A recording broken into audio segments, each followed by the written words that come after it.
is April 22nd, 2020, and I'm standing here on the Catharine Valley Trail, and I'm here to tell you about the 3 lives of the Catharine Valley Trail.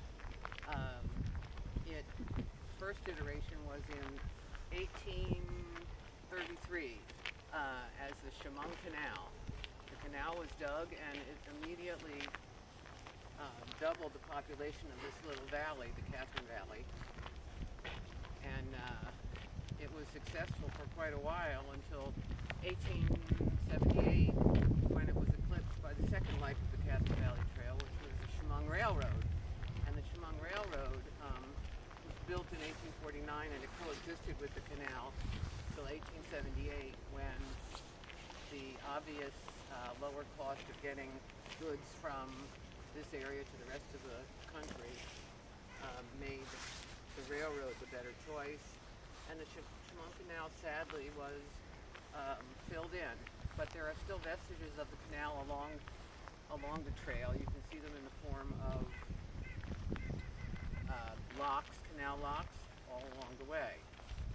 The railroad was eclipsed in 1976, which is not too long ago. It was eclipsed by, of course, the car, or more likely by the truck. And that led way to the third iteration of the Catharine Valley Trail, which was started by a man named Ed Hoffman, who saw the potential for a great recreational trail here, and spent 5 years from 1992 to 1997 negotiating with landowners along the 12-mile stretch so that he could get a 12-mile contiguous stretch of land to start constructing the trail. And in 1997, he donated that land to the state, and 3 years later, in the year 2000, the first mile of the trail was opened. And about 15 years later, the 16th mile, or the 12th mile of the trail was opened. So you have today a wonderful recreational gem that's open 4 seasons of the year, and it's got an ideal hard-packed gravel surface, so it's good for hiking, biking, or cross-country skiing. It's also wheelchair accessible, and my favorite part of it, although you can't see it today, but in a couple of weeks it will be very shady because it goes through a lot of heavily wooded areas, and that's great on a 95-degree July day. Nice to take a walk, take a bike ride. A few other things are really interesting about this particular spot of land. It's adjacent to the Catharine Creek, which we'll see in a few minutes when we get to the end of this trail, or this part of the trail. The Catharine Creek is a big trout fishing creek. The first 2 weeks in April, when fishing season opens, fishermen are shoulder to shoulder along the banks of the creek, and there's a food truck that comes and parks at the trailhead because it's well known in the fishing world as a great place to fish for rainbow trout. The trout used to be stocked in Seneca Lake, but they no longer have to stock them.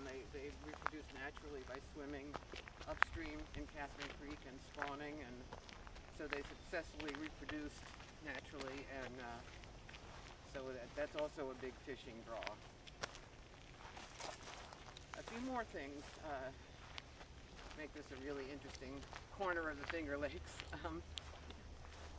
About a 2-minute walk that way out to the main road is something called the Lee School Museum, and that's a one-room schoolhouse that was built in 1848 and is furnished as if it were still the 1800s. It's open to the public, I believe, on Saturdays in the summer, but it's also open by appointment through the Schuyler County Historical Society, so please contact them if you wish to see it. And one last thing, I am the owner of Catharine Cottages, which is a stone's throw from here. It's a quick, maybe 5-minute walk, and it's 4 very beautiful, cozy, comfy glamping cottages. cottages that are on the banks of the Catharine Creek. That makes for a lot of fun for dogs and for kids, and even for adults. And if you go to www.catharinecottages.com, you can read all about it, and I hope to see you sometime soon. Thank you.